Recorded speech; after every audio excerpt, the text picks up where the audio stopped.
Evening students, कल हमने एक टॉपिक स्टार्ट किया था एडवर्टाइजमेंट, है ना। उसके एडवांटेज हमने पढ़े थे और आई थिंक एक स्टेटमेंट भी पढ़ी थी कि जो एडवर्टाइजमेंट है वो मतलब बहुत यूज़फुल है सबके लिए, है ना। उसके बाद देखिए एक स्टेटमेंट और है जो इम्पॉर्टेंट है, एडवर्टाइजमेंट या advertising is wasteful and unnecessary. तो कुछ लोग इस स्टेटमेंट के द्वारा इसको क्रिटिसाइज़ भी करते हैं और ये कहाँ तक सच है ना। ये आ सकता है एक्सप्लेन दिस स्टेटमेंट। तो आपने इसके जो है वो डिसएडवांटेजेस बताने हैं। अब देखिए यहाँ पर इसके कुछ डिसएडवांटेजेस बताए हुए हैं, डिसएडवांटेजेस या ऑब्जेक्शंस, कि इसको ऐसा क्यों कहा जाता है। तो देखिए सबसे पहले हैं इकोनॉमिक ऑब्जेक्शंस, कि कुछ इकोनॉमिक बाधाएं हैं, कुछ आपत्तियां हैं जो कि कुछ लोगों द्वारा लगाई जाती हैं।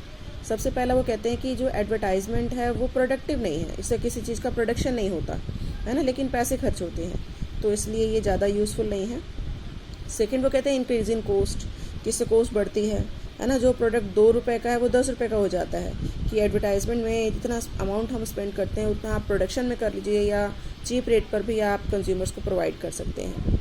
थर्ड वो कहते हैं इंक्रीज इन नीड्स, कि जो कस्टमर्स हैं उनको उनकी जो नीड्स होती हैं वो इतनी नहीं होती, लेकिन एडवर्टाइजमेंट को देखकर वो उत्सुक हो जाते हैं परचेज़ करने के लिए।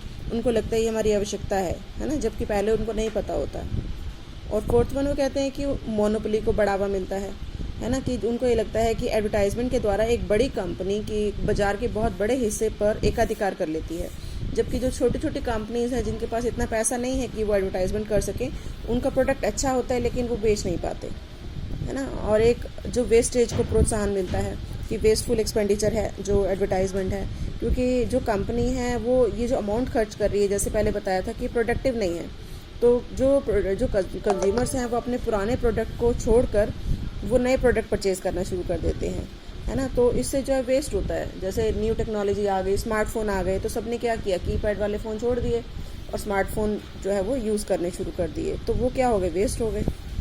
इसी तरह से मांग में वृद्धि नहीं होती। कहते हैं कि कहा जाता है कि एडवर्टाइजमेंट देखकर लोग जो है वो डिमांड करते हैं, लेकिन ऐसा कोई ज़रूरी नहीं है कि सारी जो एडवर्टाइजमेंट है उसको देखकर आप मोटिवेट होते हो, क्योंकि हर कंपनी अपनी एडवर्टाइजमेंट देती है। तो हम जो है वो अपने दिमाग से ये सोचते हैं कि क्या परचेज़ करें और क्या ना करें। इसी तरह से कहते हैं कि रिडक्शन इन जो चॉइसेस है उसमें रिडक्शन आती है, जो ऑप्शंस हैं वो कम हो जाती हैं, है ना। क्योंकि अब एक ही एडवर्टाइजमेंट को आप बार बार देखते हैं तो आपको लगता है कि हाँ यही प्रोडक्ट अच्छा है, तो कंज्यूमर घर बैठे बैठे ही ये डिसीजन ले लेता है कि ये प्रोडक्ट अच्छा है और यही उसने परचेज़ करना है। वो मार्केट जाके देखता ही नहीं कि दूसरा भी कोई प्रोडक्ट है किसी और कंपनी का, तो वो सस्ता प्रोडक्ट नहीं महंगा प्रोडक्ट परचेज़ करता है। और जो नेशनल रिसोर्सेज हैं उसकी वेस्टेज होती है ऑब्वियसली, कि जैसे कह रहे हैं कि कोई बुक छपवाने का, कोई बुक प्रिंट कराने का खर्चा सिर्फ 100 रुपये का है, तो उसके ऊपर 50 रुपये मार्जिन रख के वो 150 रुपीज़ की मिल सकती है, लेकिन एडवर्टाइजमेंट के ऊपर जो अमाउंट स्पेंड किया उसकी वजह से वो कितने की हो जाती है, 200 की या 250 की या 300 की। तो इससे जो है वो जितने भी नेचुरल रिसोर्सेज हैं, जो फाइनेंस है, उसकी वेस्टेज होती है। तो कुछ ये ऑब्जेक्शन थे। इसके बाद देखो नेक्स्ट आते हैं सोशल ऑब्जेक्शन, कि कुछ सामाजिक आपत्तियाँ भी हैं। सामाजिक आपत्तियाँ क्या हैं कि एडवर्टाइजमेंट में कुछ बढ़ा चढ़ा कर दिखाया जाता है, गलत तथ्यों की प्रस्तुति भी की जाती है, कि रॉन्ग फैक्ट्स दिखा दिए जाते हैं, है ना। जैसे सर्फ की ऐड आती है किसी भी सर्फ की, कि इस दाग को हटा देती है, जबकि एक्चुअली वो होता नहीं, है ना। तो इस तरह से कुछ रॉन्ग फैक्ट्स रख दिए जाते हैं जो कि एक्चुअल में नहीं होते, और उन एडवर्टाइजमेंट को देखकर आप प्रोडक्ट को परचेज़ कर लेते हैं। और कल्चरल वैल्यू का पतन होता है ना, कि जो हमारे संस्कार हैं उन संस्कारों से हटकर हमारे को प्रोडक्ट दिखाया जाता है। जैसे कि वाइन हो गई, सिगरेट हो गई, उसकी एडवर्टाइजमेंट दी जाती है और उसको देखकर लोग उस प्रोडक्ट को परचेज़ करते हैं, जो कि हमारे संस्कारों के विरुद्ध है।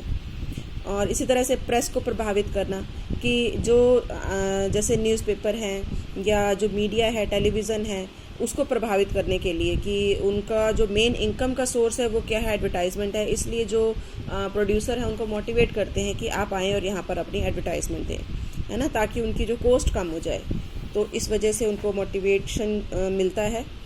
और इसी तरह से फीलिंग ऑफ इनसिक्योरिटी, कि उनको डरा दिया जाता है लोगों को या प्रोड्यूसर्स को, कि अगर आप अपने प्रोडक्ट की एडवर्टाइजमेंट नहीं करेंगे तो आपका प्रोडक्ट बिकेगा ही नहीं, है ना। तो इसलिए उनके बीच में भी असुरक्षा आ जाती है और लोगों में भी असुरक्षा आ जाती है कि अगर ये प्रोडक्ट नहीं बिका तो उनको लॉस हो जाएगा।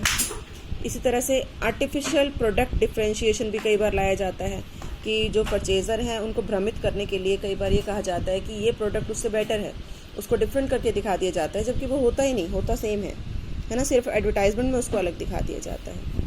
तो ये थे कुछ सोशल ऑब्जेक्शन जिसकी वजह से ये लगता है कि जो एडवर्टाइजमेंट पर जो अमाउंट स्पेंड किया जाता है वो क्या है, वेस्टेज ऑफ मनी। अब देखिए कुछ है नैतिक आपत्तियाँ। उसमें बता रहा है कि जो कंज्यूमर है वो क्या बन जाता है, ऋणी बन जाता है, कंज्यूमर डेफिसिट हो जाता है।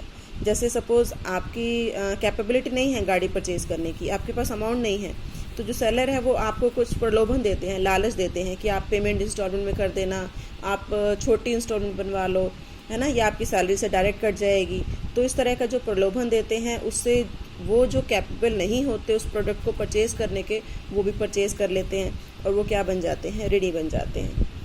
और इसी तरह से सामाजिक बुराइयों को प्रोत्साहन मिलता है कि कुछ प्रोडक्ट ऐसे होते हैं जो हमें यूज़ नहीं करने चाहिए, लेकिन जो एडवर्टाइजमेंट दिखाई जाती है, जैसे वही बात हो गई सिगरेट और शराब, है ना, उसका जो एडवर्टाइजमेंट दिया जाता है उसको देखकर लोग उसकी तरफ ज़्यादा अट्रैक्ट होते हैं और उसको कोशिश करते हैं परचेज़ करने की, क्योंकि उनको लगता है कि जो एडवर्टाइजमेंट दिखाई जा रही है वो गलत थोड़ी है। इसी तरह से मॉरल डिग्रेडेशन होता है कि जो भी टीवी में दिखाया जाता है उसका बच्चों के ऊपर या युवाओं के ऊपर भी उसका बुरा प्रभाव पड़ता है। इसी तरह से नगरीय सुंदरता पर बुरा प्रभाव, कि जो सिटी की ब्यूटी है उसको भी ख़राब करती हैं, क्योंकि दीवारों पर पोस्टर्स लगा देना, बैनर लगा देना, है ना, तो इससे क्या होता है कि वो जो दीवारें साफ़ सुथरी हैं वो गंदी लगने लग जाती हैं। और इसी तरह से सेल ऑफ इन्फीरियर गुड्स, कि एडवर्टाइजमेंट के थ्रू लो क्वालिटी के जो प्रोडक्ट हैं वो हाई रेट पर बेचे जाते हैं, है ना। तो ये कुछ कमियां हैं जिसको कमियों को बताने के बाद आपने ये बताना है कि इस स्टडी से तो ये पता चलता है कि जो एडवर्टाइजमेंट है वो वेस्टफुल है, लेकिन फिर आपने कंक्लूज़न में बताना है कि ये जितने भी क्रिटिसिज्म हैं उस क्रिटिसिज्म का भी खंडन हुआ और ये बताया गया कि जो एडवर्टाइजमेंट है वो जस्टिफाइड है। वो डिपेंड करता है कि आप उसको किस तरीके से ले रहे हैं। जैसे अब देखो नेक्स्ट टॉपिक आता है एडवर्टाइजमेंट इज़ जस्टिफाइड, कि ये जो कमियां बताई हैं वो इसमें है नहीं। अब देखो इसमें क्या पॉइंट दिए हैं। सबसे पहला जो आलोचना की गई थी कि झूठे विज्ञापन दिए जाते हैं, लेकिन ज़रूरी नहीं है। झूठे विज्ञापन देखकर जो कस्टमर है वो एक बार प्रोडक्ट को परचेज़ करेगा, दूसरी बार नहीं करेगा, है ना। एक बार आप गलती कर लोगे, प्रोडक्ट यूज़ करोगे, आप सेटिस्फाई नहीं हो, आप चेंज कर लोगे, है ना। तो इसलिए ये जो आलोचना है ये भी गलत साबित हुई।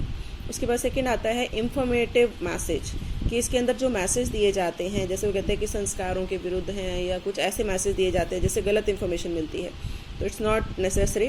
जो मैसेज है वो कैसे होते हैं, इंफॉर्मेटिव, कि घर बैठे बैठे आपको पता चल जाता है कि न्यू टेक्नोलॉजी आ गई, नया प्रोडक्ट आ गया, है ना, नए प्रोडक्ट की जानकारी आपको हो जाती है, उसकी विशेषताएं पता चल जाती हैं कि अच्छा ये भी आ चुका है मार्केट में, है ना। और इसी तरह से इंक्रीज इन कोस्ट, जैसे हम कहते हैं कि कोस्ट बढ़ती है, तो कोस्ट तो बढ़ती है, लेकिन जब सेल बढ़ती है तो सेल के बढ़ने से वो जो कोस्ट बढ़ी वो उसको कॉम्पनसेट कर लेती है।